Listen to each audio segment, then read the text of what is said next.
वृंदावन में कोई जाए और यमुना का दर्शन यदि नहीं करता है तो उसकी यात्रा सफल नहीं मानी जाएगी। जी, कवन सो काज कठिन जग माही, जो नहीं होता तुम पाए। मतलब इसका उद्देश्य कब लाया जा सकता है, कब कहते हैं? बहुत सुंदर प्रश्न। जामवंती जी ने कहा कि आपके अलावा कौन कर सकता है, आप तो बल को भूल रहे हो। मतलब जामवंत जी ने हनुमान जी को बोला ये चौपाई एक आम भक्त आम जब कोई कर विशेष सकता है। जब कोई मुसीबत में होता है और जानता है कि अब कोई सहारा नहीं है, तब हनुमान जी के शरणों में ये बात कहता है, काजा हृदय मेरा कौशलपुर राज। वाह क्या बात। प्रवस नगर की जय सब काजा और हृदय राख कौशलपुर राजा। जिन बच्चों के वीजे नहीं लगते तो कहते हैं कि यही चौपाई गाई जाती है, तो इस चौपाई का मतलब थोड़ा सा उन्होंने उनको देख लिया, अब उन्होंने कहा ठहर जाओ, मेरे बगैर मुझे यहाँ से अब जा नहीं सकते, मेरी नजर से। तब कहा कि प्रवस नगर की जय सब काजा। अच्छा, मतलब कहने वाला है एंट्रेंस है, द्वार, रास्ता बताने का, मार्गदर्शन। प्रवस नगर की जय सब काजा हृदय राख कौशल। जैसे मेरे बड़े जो मुझसे बड़े थे, उन्होंने बताया कि कार्तिक माह की प्रभात फेरी फरीदाबाद में आपने शुरू करवाई। जी, मैं दावे से कह सकता हूं।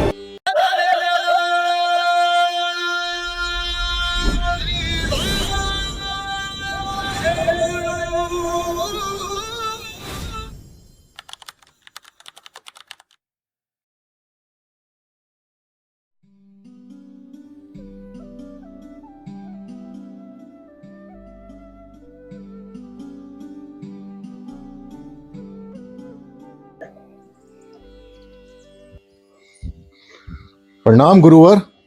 आयुष्मान हो। आइए भटिया साहब, कैसे हैं आप? ठीक है गुरुजी।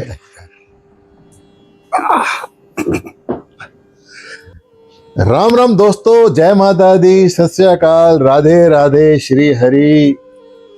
दोस्तों, जैसे कि आपको पता है ये सनातन सीरीज चल रही है और आज के इस एपिसोड की जो शख्सियत जो है हमारे साथ, आदरणीय श्री गुरुवर मुनिराज जी।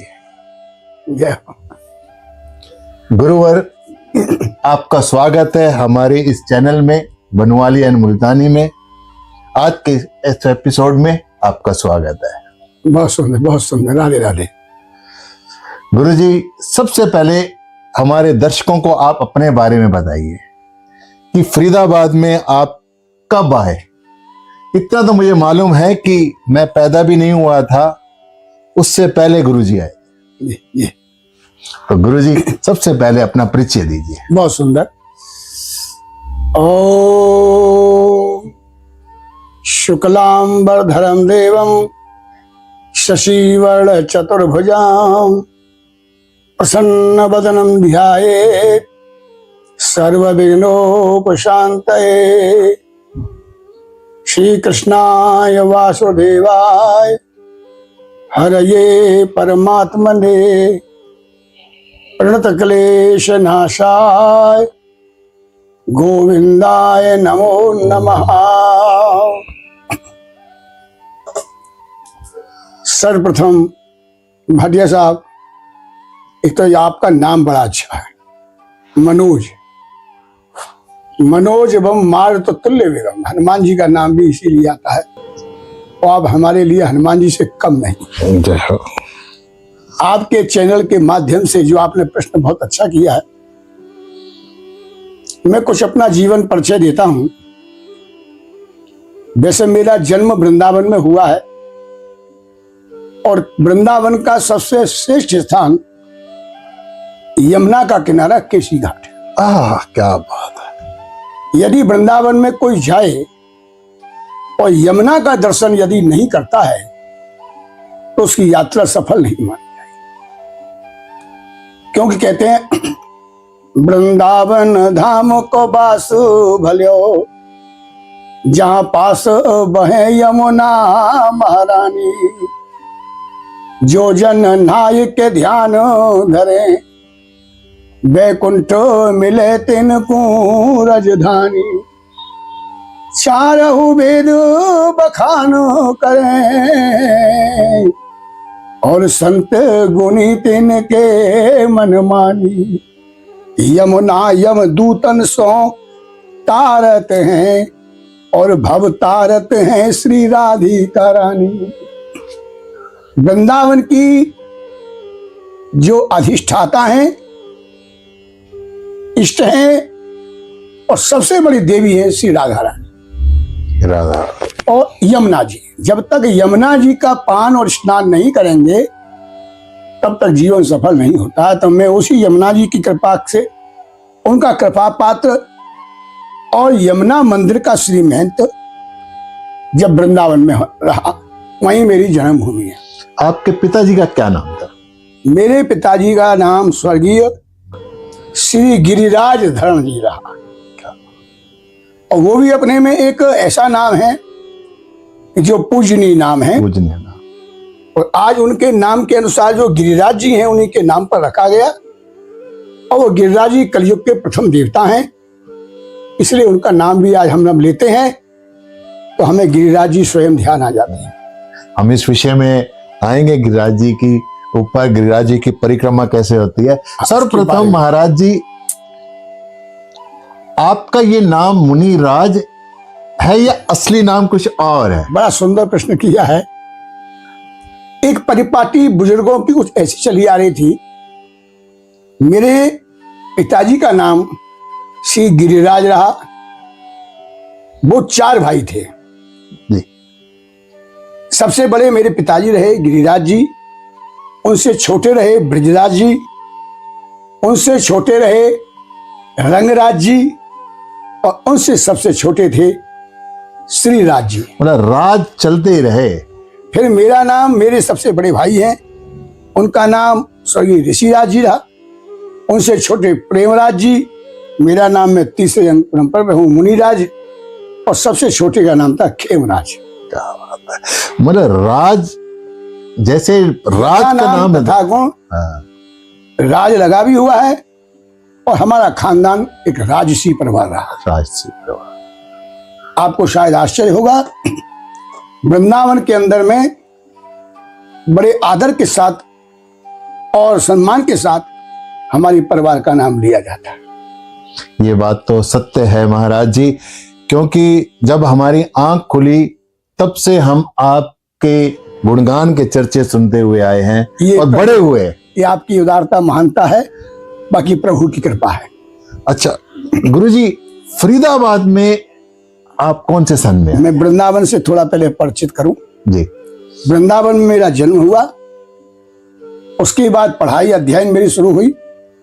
सबसे पहले गुरुकुल में पढ़े, निम्बार्क विद्यालय में, उसके बाद हम कॉलेज में भी पढ़े और कॉलेज में पढ़ने पर 7 नवंबर 1967 को गौरक्षा आंदोलन हुआ, जो कि एक प्रसिद्धि को लिए हुए है, ऐतिहासिक है। तो हम लोग भी दिल्ली आए थे, कॉलेज से आए थे। तो वहां पर जो है लाखों की संख्या में जनता थी और उसका एक नारा था, गौ हत्या बंद हो। और आज भी हम ये चाहते हैं कि गौ हत्या वहीं पर, हाँ बिल्कुल सत्य, हमारा प्रथम उद्देश्य यही है। तो उस समय कुछ राजनीति ज्यादा तो नहीं थी, लेकिन इंदिरा गांधी जी का वर्चस्व था। तो मंच के ऊपर संतों ने जो प्रवचन दिया, उस समय गोली चला दी गई थी, आंसू गैस चलाई गई और एक गोली इस दास को भी लगी हुई है। अच्छा जी। ये मेरे पैर में आर पार है। उसके बाद जेल भरो आंदोलन चला। मेरा जीवन संत में क्यों आया? दिल्ली में। दिल्ली में। तो हम भी वृंदावन से फिर आए और उसमें गौरक्षा आंदोलन में आर्य समाज दीवान हाल में हम छोड़ के चांदनी चौक, उसमें भाटिया साहब ऐसा था गया, गौ माता की जय नहीं बोल सकते थे। आपने गौ माता की जय बोली और आपको अरेस्ट किया गया। तो हम लोगों को अरेस्ट किया गया और 5 दिन हम तिहाड़ जेल में रहे। लेकिन उसके बाद में जब वो पूरी भर गई तो रोहतक भेजा गया।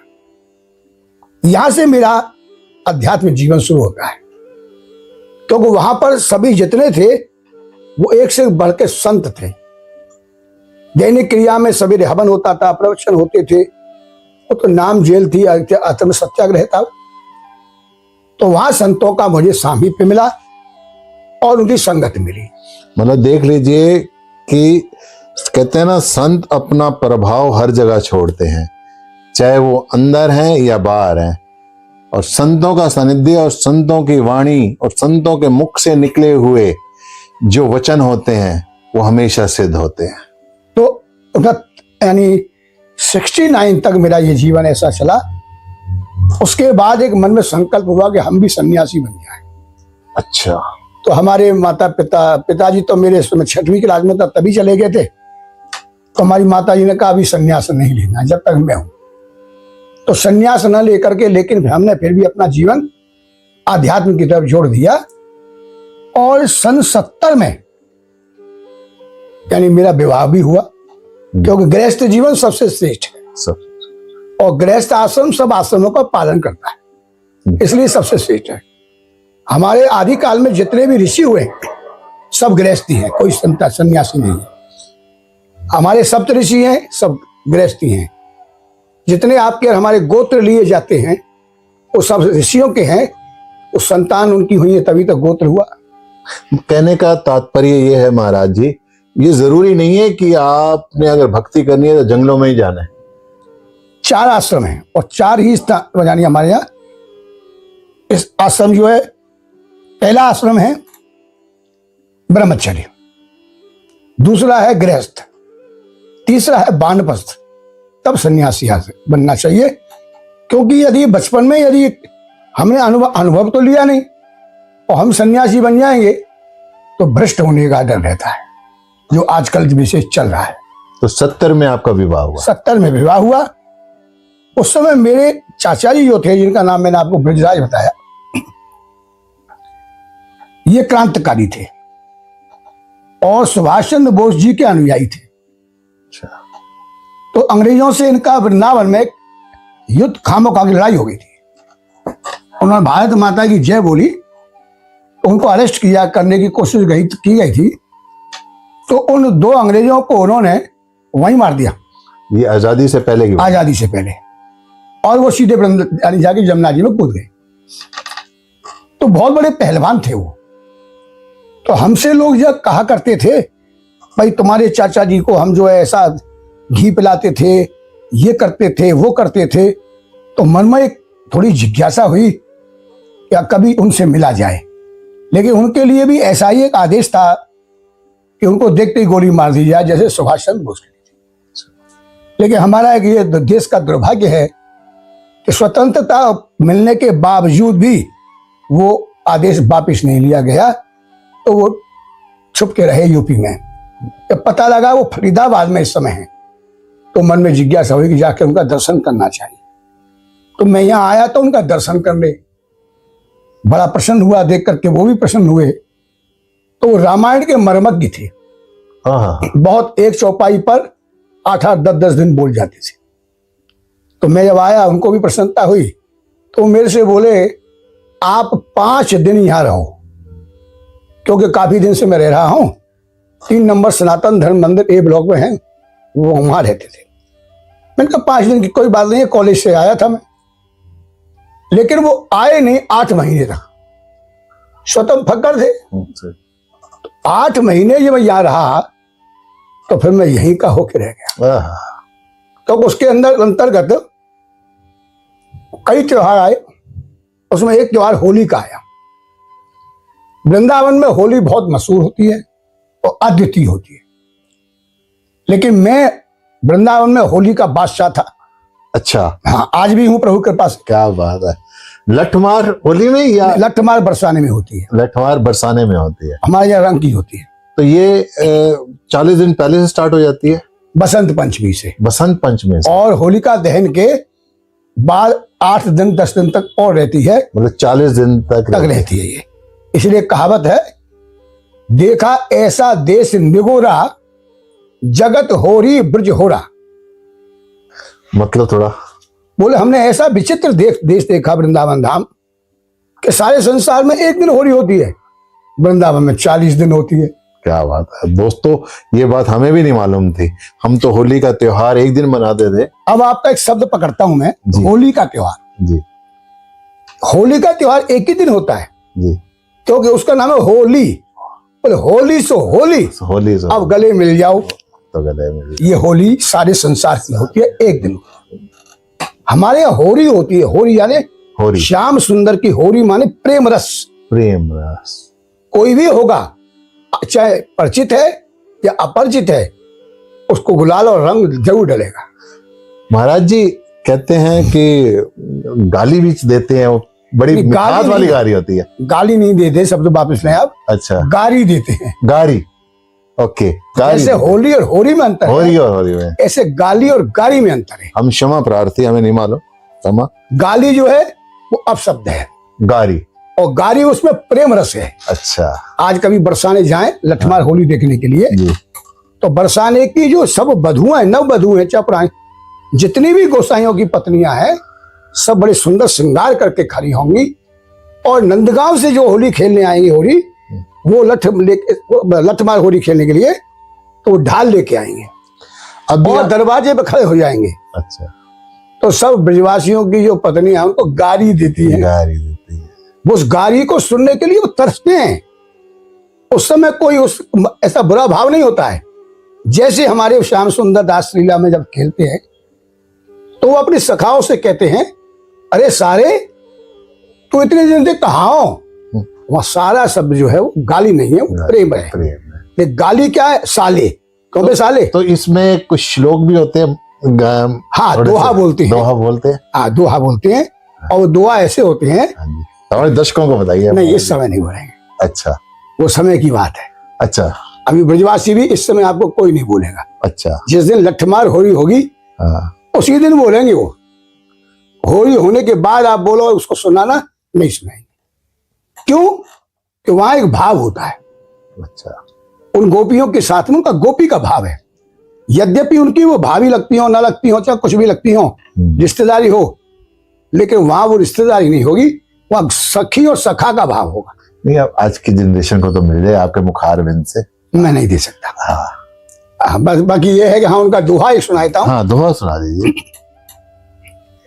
वृंदावन बानिक बन्यो, भ्रमर करे गुलजार, दुल्हन रानी राधिका, दूल्हे नंद कुमार।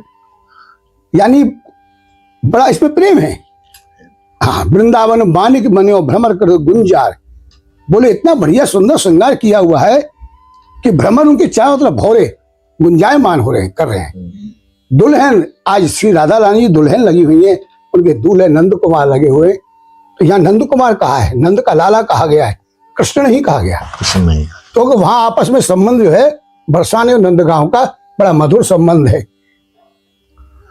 नंदगांव के लड़कों की शादी बरसाने होगी, बरसाने की किसी लड़के की शादी नंदगांव नहीं। देखो, ये बात भी हमें नहीं पता, क्योंकि वो ससुराल है राधा रानी जी की, इसलिए वहां से ससुराल राधा रानी जी के मायके में शादी हो सकती है, पर ससुराल की किसी लड़की के साथ शादी नहीं।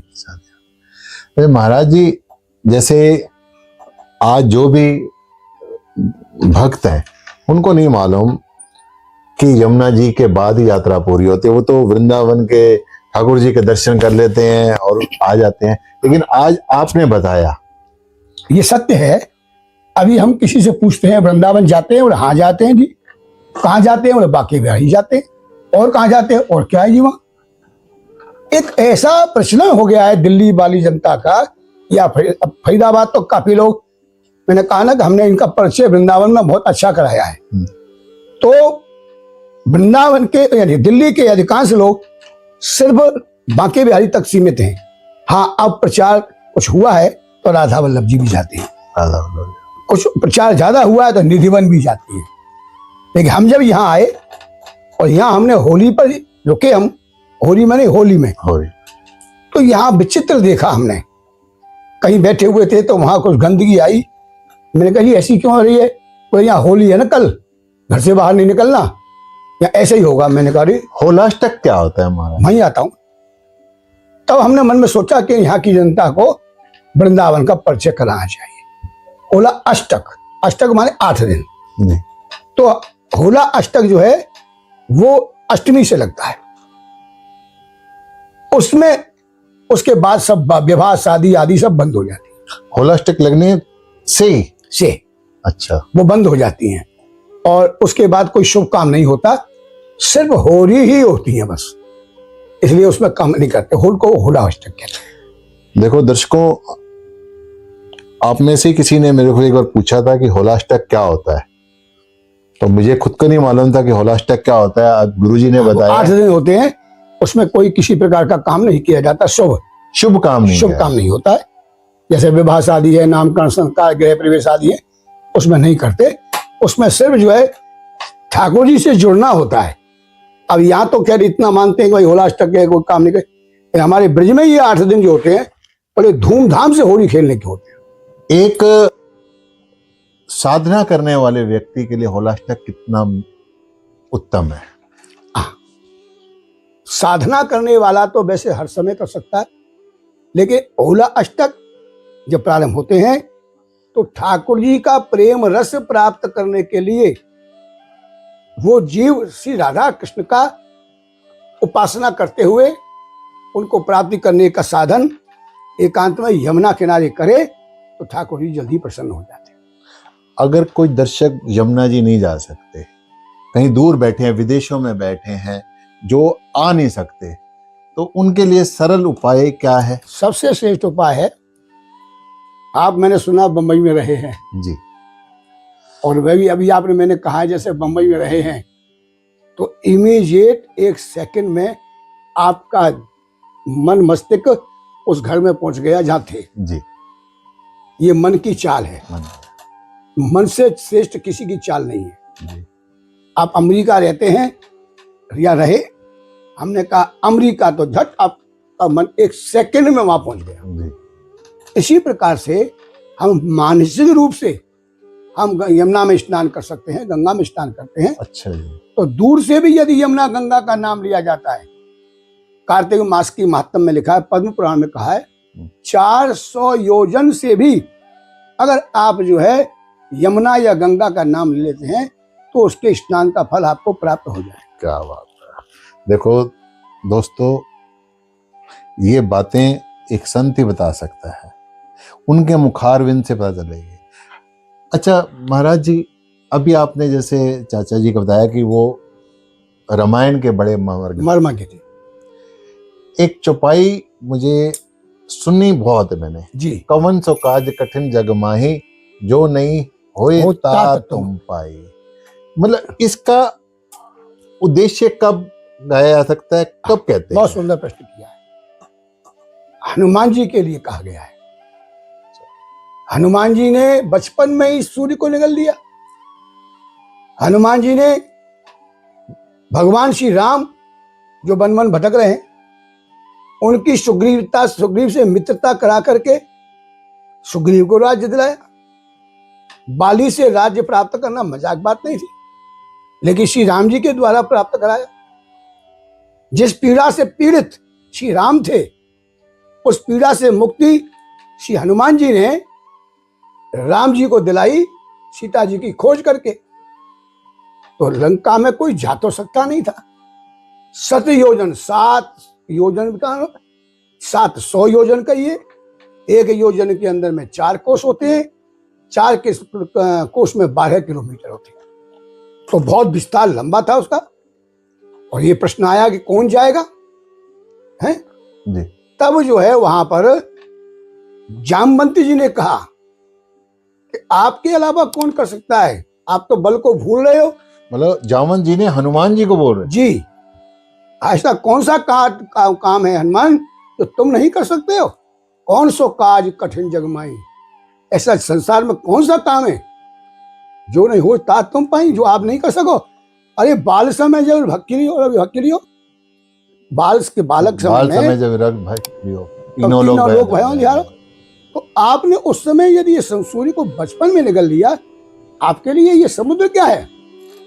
का चुप साध रहे हनुमान, क्यों चुप खड़े हो? अब हनुमान जी को एकदम से बल का स्मरण होगा, क्योंकि इनको साप लग गया था जिस समय सूर्य को निगल लिया था और बचपन में इधर उधर संतों को परेशान करते थे, नटखट थे तब। नटखट थे। तब संतों ने कह दिया आप अपने बल के अनुमान को भूल जाओ। तब उनको जब याद कराया, बोले जब कोई याद कराएगा तब आपके बल की प्राप्ति होगी। तो इतना कहते ही कनक भूधराकार श्री का एकदम समय भाई दिखाया और बोले अब मैं अब जाऊंगा।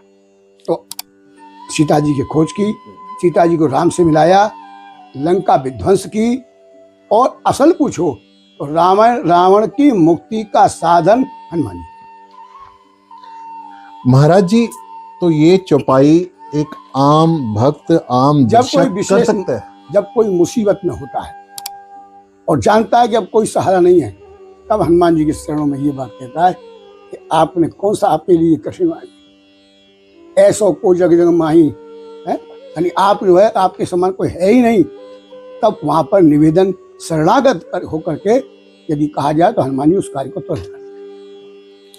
महाराज जी, इसी के साथ एक और कहते हैं ना कि संतों के साथ बैठा तो उसका परछावा, उसका असर आ जाता है।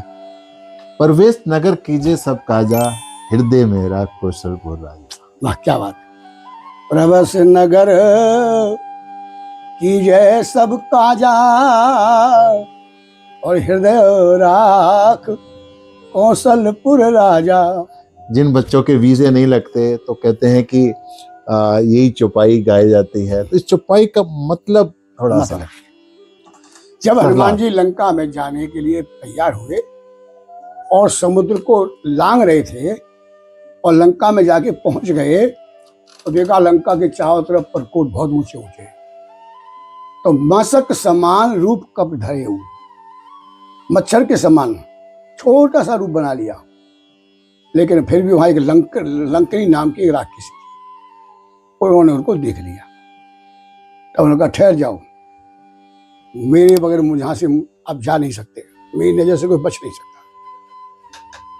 तो बोले मैं राम जी के काम में अपने स्वामी के काम से जा रहा हूँ, बस। नहीं, आज तो मुझे ब्रह्मा ने मुझे एक भोजन दे दिया है। अच्छा, जब बहुत कहने पर भी नहीं मानी तो हनुमान जी ने एक मुठका, एक महाकप हानि, एक बड़ी जोर से मुष्टिका मारी, मुंह से खून निकल आया। तब उसने कहा आपको मेरा प्रणाम है। जब रावण ने ब्रह्म वर दी ना, जब रावण ने ब्रह्मा ने रावण को जो वरदान दिया था तो उस समय मुझसे भी कहा था कि जिस समय किसी की मुष्टिका लगने से अगर तुम्हारे मुंह से खून निकल जाए, तुम बेहोश हो जाओ, तो जाना अब लंका का विनाश होगा। तो आप अवश्य लंका का विनाश होना है और मेरे अब सब पाप आपके स्पर्श करने से दूर हो गए। अब मैं आपको रास्ता बताती हूँ कैसे जाएंगे। तब उन्होंने उनको रास्ता बताया और तब कहा कि प्रवस्त नगर कीजिए सब काजा। अच्छा, मतलब कहने वाला है एंट्रेंस है, द्वार, रास्ता बताने का, मार्गदर्शन। प्रवस्त नगर कीजिए सब काजा, हृदय राख कौशलपुर। राम नहीं कहा, ये नहीं कहा कि क्यों कि हनुमान जी को जो राम जी मिले हैं वो वनवासी अवस्था में मिले हैं, संत की वेशभूषा में मिले हैं। अब तुम राम तो राजा हैं। तो बोले क्या अयोध्या के राजा नहीं? क्यों? क्योंकि राम जी को वनवास हुआ है, 14 साल वो किसी शहर में नहीं जा सकते, किसी नगर में नहीं जा सकते। तो इसलिए कौशलपुर जो है वहां के राजा, उनको मन में रखना।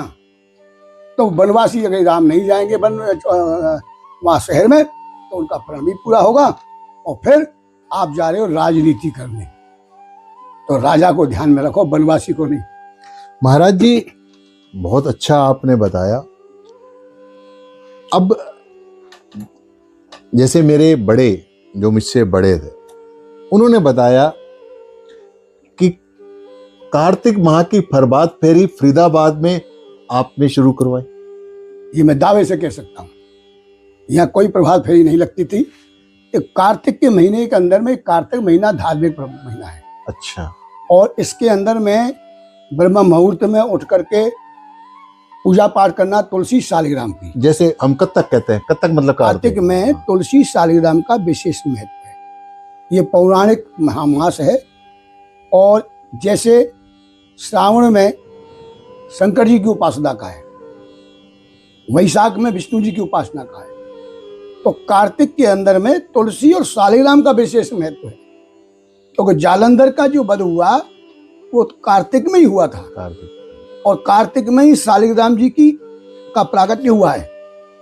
तो वृंदा नाम की जो भक्त थी, स्त्री थी, जिसका जालंधर के साथ विवाह हुआ था, और वो कभी मर नहीं सकता था, क्योंकि शंकर जी के रुद्र रूप से, रौद्र रूप जो था, प्रकरण आता है कि एक बार नारद जी ने बताया जालंधर को, तो जालंधर की उत्पत्ति भगवान शंकर जी किससे हुई है।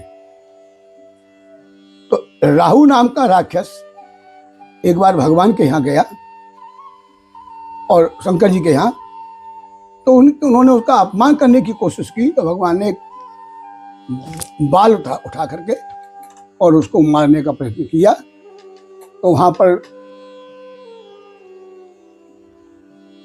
बृहस्पति गुरु प्रकट हो गए, और बृहस्पति गुरु ने कहा, बोले नहीं, आप इस पर कृपा करो, इसको मारो मत। तो बोले ठीक है, अब जो ये मेरे आंखों में जो जल निकले आया है, ये वापस तो जाएगा नहीं, ये तो क्रोध का जल है, और ये जहां डालूंगा वो जगह बस हो जाएगा। कहाँ डालूं? बोले ये बाप जानो। तो उन्होंने उसको समुद्र में फेंका, जल में। तो जैसे ही फेंका, वहां से एक बालक उत्पन्न हुआ समुद्र से, और उत्पन्न होते ही वो रोने लगा बड़े जोर जोर से। तो समुद्र ने उसको अपनी गोदी में ले लिया। तब ब्रह्मा जी ने कहा कि इतनी जोर से रोने वाला ये कहाँ से आवाज आ रही। जब वो समुद्र के पास गए, पूछा ये तुम्हारा बालक है? हाँ मेरा बालक है, मेरे यहाँ उत्पन्न हुआ। तो बोलेगा आप इसको आशीर्वाद दीजिए। तो उन्होंने गोदी में लिया ब्रह्मा जी ने। तो इतना उत्पाती था, राक्षस था वो, कि उनकी दाढ़ी के पकड़ के खींच दी। जब दाढ़ी खींची तो ब्रह्मा जी की आंखों से भी जल निकल आया। मतलब देख लो कि हम सोचते हैं कि हम लोग ही नटखट थे, पुराने समय में बालक भी बहुत नटखट थे। तो अब जैसे ही वो हुआ, आंखों से आंसू आए, तो समुद्र ने कहा इसका नाम रखो। अरे बोले जिसने मेरी आंखों में जल उत्पन्न कर दिया, इसका नाम जालंधर होगा, और इतना बलवान होगा, और जिसने इसको उत्पन्न किया है ये उसी के हाथ से मरेगा, किसी अन्य के हाथ से नहीं मरेगा। तो शंकर जी ने उत्पन्न किया उसको, शंकर जी से ही मरेगा। अब वो जो सारी कथा है, कार्तिक महात्म लंबी कथा है, लेकिन कार्तिक महीने में ही भगवान विष्णु जी ने छल के द्वारा उस जालंधर का वध किया था, वृंदा देवी का सतीत्व नष्ट करके। तब जो है वो श्राप दिया गया था। सती ने कहा आप पत्थर बन जाओ, आप पत्थर हृदय के हो विष्णु। भगवान ने कहा कि तुम वृंदा तुलसी बन जाओ, क्योंकि मैंने तुम्हारा अपराध तो किया है, लेकिन तुम मेरे ऊपर चढ़ो, इतना सम्मान देता हूँ। तो कार्तिक महीने के अंदर में शालिग्राम और तुलसी जी का ही महत्व है, इसलिए वो कार्तिक महीने की सब कथा है, उसी महीने में हुई, इसलिए उसका महत्व। विवाह भी उसी में हुआ भगवान, क्योंकि भगवान एकादशी के दिन जागे, और उस समय उससे पहले 15 दिन पहले, 11 दिन पहले लक्ष्मी जी जागी, जिसको हम दीपावली मनाते हैं जी। उसके बाद उनका विवाह। तब आप जो प्रभात फेरी निकालते थे, तब लोगों के घरों में जाती थी क्या? हाँ, हमने जब प्रारंभ करी तो पहले हम 1-2 मंदिरों में ही जाते थे, लेकिन उसके बाद हमने ये सोचा मन के अंदर में कि सब अपने अपने घर में बुलाओ। तो घर में जाने से, क्योंकि उस समय सबका जो हृदय है पवित्र होता है जी, और भक्ति से परिपूर्ण होता है जी। और भगवान कहते हैं मोरे मन प्रभु अशिष विश्वासा, राम ते अधिक राम कर दासा। भगवान अपने भक्तों को अपने से भी ज्यादा मानते हैं। तो जिस जगह भक्त के चरण पड़ जाएं, संत के चरण पड़ जाएं, ब्राह्मण के चरण पड़ जाएं, वो पवित्र हो जाता है।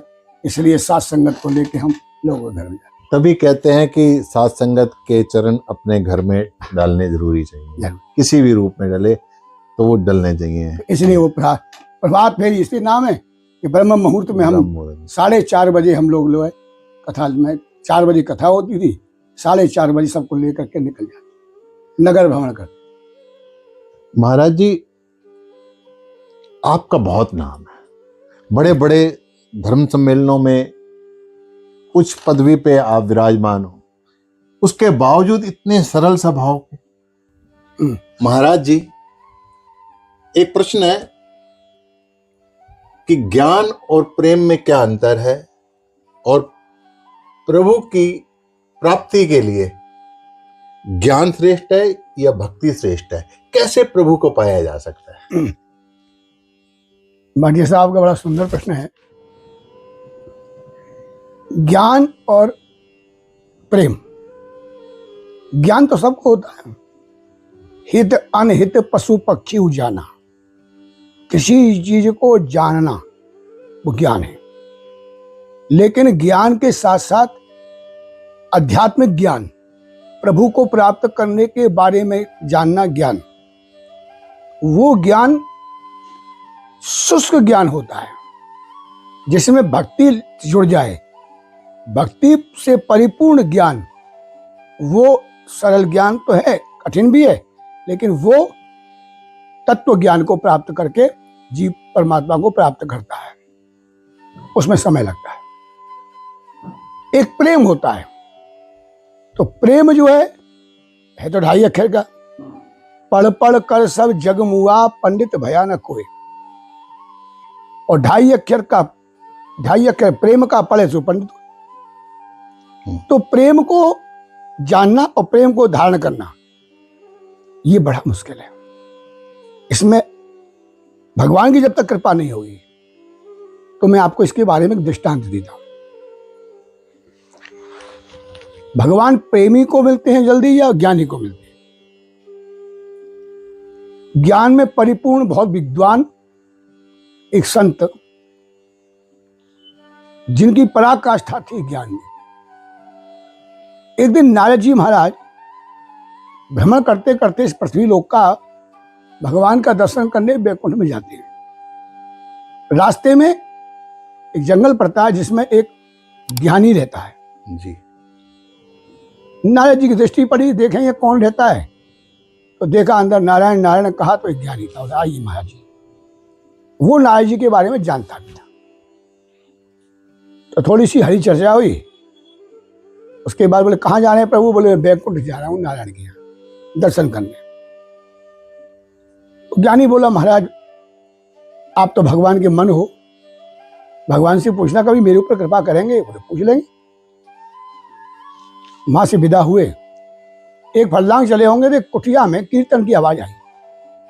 बोले देखे मैं यहाँ कौन है? तो देखा एक प्रेमी प्रेम में भाव विभोर होकर के श्री भगवान का श्री हरि शरणम कीर्तन कर रहा था। नारद जी ने नारायण नारायण कहा, उसका ध्यान बटा, देखा नारद जी ने प्रणाम किया। थोड़ी सी हरी चर्चा हुई। बोले प्रभु कहाँ जाने? बोले हम बैकुंठ में जाने भगवान का दर्शन करने नारायण का। बोले मेरी एक विनती है। तो ज्ञानी ने पहले कहा, ज्ञानी ने कहा आप जा रहे हो तो मेरे बारे में जरा इतना पता करना कि मुझ पे भगवान कभी कृपा करेंगे? पूछ लेंगे। यही शब्द है उस प्रेमी ने भी कहा कि भगवान के पास जा रहे हो तो मेरे बारे में जरा पता करना, कभी मुझ पर भगवान कृपा करेंगे? जो कुटिया में भजन कर रहे हैं। जी कुटिया में कर रहे हैं। बोले यद्यपि मैं तो पापी हूँ, फिर भी क्या कृपा करेंगे? नारद जी ने कहा ठीक है। मतलब जिज्ञासा हुई उसको कि मैं इतना भगवान की भक्ति कर रहा हूँ तो मुझे भगवान की प्राप्ति कैसे होगी? कब होगी? नारद जी ने कहा ठीक है। नारद जी भगवान के धाम को पहुंचे, प्रणाम किया, थोड़ी सी हरी चर्चा हुई। बोले प्रभु मैं पृथ्वी से मृत्यु लोक से आ रहा हूं, आपके 2 भक्त मिले, एक ज्ञानी था एक प्रेमी था। ज्ञानी ने प्रश्न किया है क्या मेरे ऊपर कभी कृपा होगी? भगवान ने कहा कृपा तो होगी, अभी उसके 20 साल श्रेष्ठ रहते हैं दर्शन करने में। ठीक है बोल देंगे। बोले प्रभु एक आपका प्रेमी और मिला था, बड़े प्रेम में भाव होकर कीर्तन कर रहा था, उसने भी प्रश्न किया। भगवान बोले ना पूछते तो अच्छा था। बोले क्यों? बोले उसको अभी 3 जन्म लेने पड़ेंगे तब जाके कहीं मेरी कृपा उसको। ठीक है हमारा है। जैसे एक पोस्टमैन होता है ना, कहीं खुशी का समाचार डालता है तो उसको कोई खुशी नहीं, कहीं गमी का पत्र डालता है उसको कोई गमी नहीं, वो तो पोस्टमैन। ऐसी नारद जी पोस्टमैन है। कुछ दिन के बाद फिर उसी जंगल से भगवान नारद जी गए, तो देखा हाँ वो ज्ञानी बैठा है, उसके आश्रम में गए, बोले आओ नारद जी महाराज। थोड़ी हरी चर्चा हुई, बोले आपने मेरे बारे में भगवान से प्रश्न किया? किया था भाई। तो भगवान ने क्या कहा, मेरे ऊपर कब कृपा करेंगे? बोल 20 साल अभी रहते हैं। ये कुटिया वाले की बात नहीं, ज्ञानी है। हाँ, ज्ञानी जो कुटिया में था। कुटिया में तो प्रेमी है। अच्छा, कुटिया में प्रेमी है। वो आश्रम है, बड़ा अच्छा आश्रम बना हुआ है ज्ञानी का। बोले 20 साल? बोले हाँ भाई 20 साल का। कहा अच्छा अच्छा। थोड़ी देर जाकर के बोले चला उसको भी, जो कुटिया में संत है उसको भी बोल देते। अब नारद जी उस ज्ञानी की के आश्रम में चल करके प्रेमी की कुटिया में, जब प्रेमी की कुटिया में आए तो क्या देखा, वो अभी भी भगवान का कीर्तन ही कर रहा था। तो भगवान के भक्त नारद जी ने नारायण नारायण कहा, उसकी आवाज सुन करके चले आओ नारद जी महाराज नारायण नारायण। थोड़ी सी हरी चर्चा करके पूछा, क्या भगवान से आपने मेरे बारे में पूछा कब कृपा होगी? अरे भाई ना पूछते तो अच्छा था, लेकिन बोले क्यों? बोले बात ये है, भगवान ने कहा 3 जन्म अभी लेने पड़े, 3 जन्म के बाद भगवान की कृपा होगी। बोले कृपा तो होगी? बोले हाँ अवश्य होगी। तो बड़ा प्रसन्न हो गया। क्यों? कि जन्म जन्म मुनि यतन कराही, और अंत नाम कहियावत नाही। ऋषि मुनि लोग तपस्या करते हैं जन्म जन्मांत तक, और भगवान का नाम जिनके मुंह पर नहीं आता है वो मेरे ऊपर 3 जन्म में कम से कम कृपा तो करेंगे। तो बड़ा प्रसन्न चित्त होकर के नाचने लगा, भगवान मुझ पर कृपा करेंगे, भगवान मुझ पर कृपा करेंगे। और नाच देना तो श्री हरि शरणम, श्री हरि शरणम। इतना भाव विभोर हो गया जिसको पागल की संज्ञा दी जाए। शुद्ध बुद्ध खोली, शुद्ध बुद्ध खोली। और वो मस्ती में नाच लगा। 3 मिनट वो नाचा, 3 मिनट तक कीर्तन करता रहा। उसको देख के नारद जी भी कीर्तन करके नाचने लगे। 3 मिनट बाद नारद जी की दृष्टि जब नेत्र खोले तो क्या देखा, साक्षात नारायण वहां नाच रहे हैं।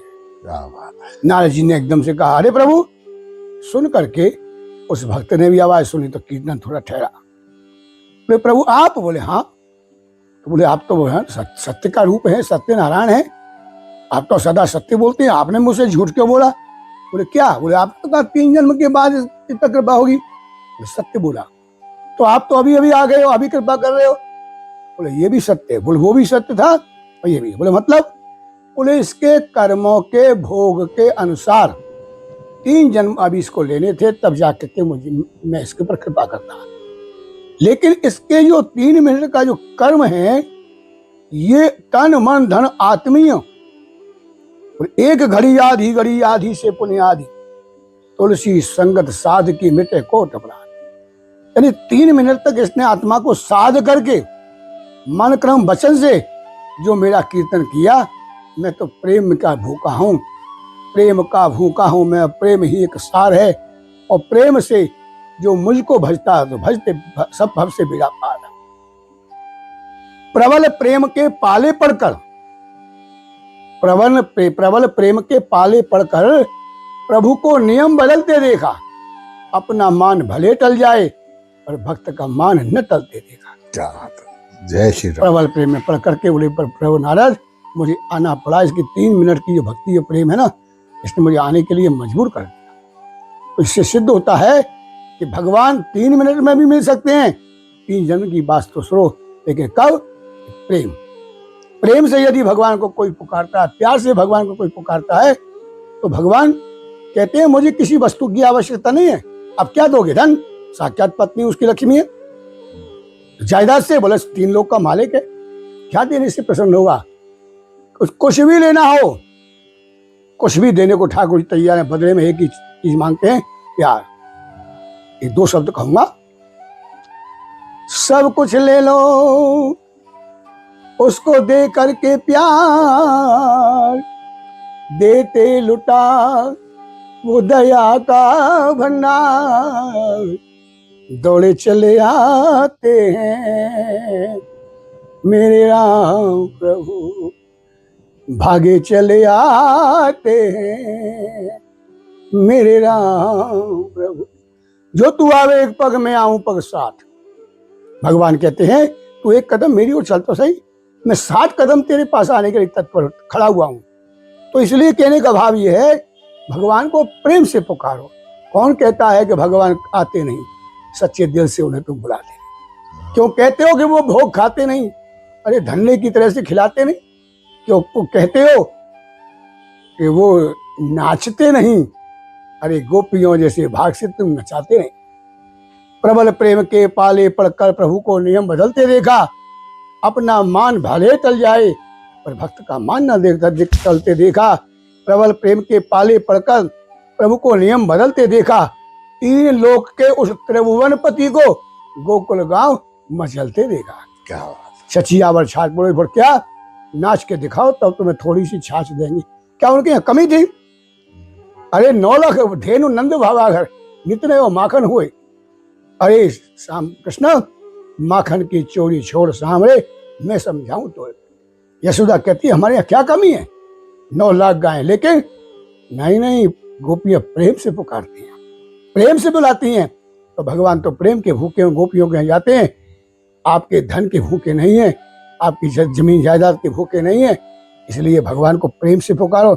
एक बार प्रेम से बोलो राधे राधे राधे राधे, तुरंत प्रसन्न होकर के आपको हृदय से लगाने के तत्पर है। एक बार फिर से बोलो राधे राधे राधे, श्री हरि श्री हरि। तभी कहते हैं ना कि भक्तों के वश में होते हैं भगवान। मोरे मन प्रभु अस विश्वासा, राम ते अधिक राम कर दासा। भगवान से भर करके भगवान के भक्त होते हैं। जय श्री हरि, जय श्री। राधे राधे। बहुत अच्छा, ये थे हमारे श्रेष्ठ मुनि, नाम भी मुनिराज जी और आचार्य कथावाचक। आपकी बहुत सुंदर बात को काट कह रहा हूँ। जैसा आपने पहले पूछा मेरी राज लगी आ रही है जी। हम बहुत छोटे से थे, अपने गुरुजी से दीक्षा लेने गए, तो हमको देख कर गुरुजी प्रसन्न होकर हंस गए। तो सबका नाम बदल रहे थे। हमने कहा महाराज जी हमारा नाम? अरे बोले तुम तो हो ही मुनिराज, तुम्हारा क्या नाम बदले? क्या बात। हमारी निम्बार्क संप्रदाय में जो हमारे ऋषि है वो नारद जी हैं, उनको मुनिराज कहते हैं। तो बोले आप तो हो ही मुनिराज, इसलिए मेरा नाम परिवर्तन नहीं किया गया, वो जन्म से चल रहा है। यद्यपि कई लोग ऐसा समझते हैं मुनि जी कहते हैं। फरीदाबाद वाले बहुत से लोग मुझे मुनि जी कहते हैं, क्योंकि बचपन से पढ़ते हुए आए ना ऋषि मुनि। हाँ। तो फिर वही है। तो आज तो हमारा सौभाग्य कि आपके मुखारविंद से बड़े अच्छे प्रश्नों के उत्तर हमें मिले, और बस यही आपसे अनुग्रह करता हूं कि आप मुझे दोबारा समय देना कि आपसे हम गिरिराज जी के बारे में अवश्य पूछेंगे, चर्चा करेंगे। प्रभु जी आप अपना कीमती समय निकाल के आएंगे, मैं अवश्य गिरिराज जी का संपूर्ण विवरण परिचय मैं आपको दूंगा, शायद कोई नहीं दे पाएगा। हमें तो मालूम है ना, क्योंकि वो आपके इष्ट हैं, और आपसे बेहतर हमें कौन बता सकता है। अवश्य बताएं। तो दिल की गहराइयों से आपका, पूरी टीम की तरफ से आपको सादर प्रणाम और सह हृदय धन्यवाद। मैं आपके बंधुवाद चैनल को धन्यवाद आशीर्वाद देता हूँ। शरीर वर्चस्व आरोग्य माँ विधात छो मानव मह्यते धनम धान्यों बहुत सुख लाभम सत्सम दीर्घ मायु बाबा। दोस्तों, ये जो एपिसोड होगा इसको प्लीज शेयर करिए, लाइक करिए, सब्सक्राइब करिए चैनल को, और YouTube पर कमेंट दीजिए। और जहां जहां तक आपके रिश्तेदार हों, दोस्त हों, मित्र हों, भक्त हों, सगे संबंधी हों, वहां तक आचार्य गुरुवर मुनिराज जी की बताई हुई बातें, बताया हुआ ज्ञान सब तक पहुंचे, और चैनल को सब्सक्राइब करना ना भूलें। मैं भी आपसे कहना चाहूंगा सभी प्रेमियों से कि आप हमारे मनोज भाटिया जी, जो कि फरीदाबाद में इस समय इस कार्य को लेकर चल रहे हैं, ये बहुत ही उत्कृष्ट, बहुत ही श्रेष्ठ कार्य है। तो आप इसको जरूर जो है सब्सक्राइब करें, जरूर लाइक करें और इससे जुड़े रहें, क्योंकि इनका ये कार्य सराहनीय है और साथ साथ प्रेरणा का एक स्रोत बन करके आपने जो एक कदम उठाया है। मैं आपके चैनल को आपको, आपकी टीम को एक बार फिर से आशीर्वाद देते हुए कहता हूँ जय श्री राधे। जय श्री राधे। महाराज जी सनातन धर्म से जुड़े हैं और आपका सानिध्य मिलता है और सनातन धर्म से जुड़े रहें। बहुत सुंदर, बहुत सुंदर। मेरी प्रभु से कामना है आप अवश्य जुड़े। जय हो, जय हो, जय हो, प्रणाम। जय हो। मैं तो होरी खेलने जाऊं वृंदावन। जय हो, जय हो।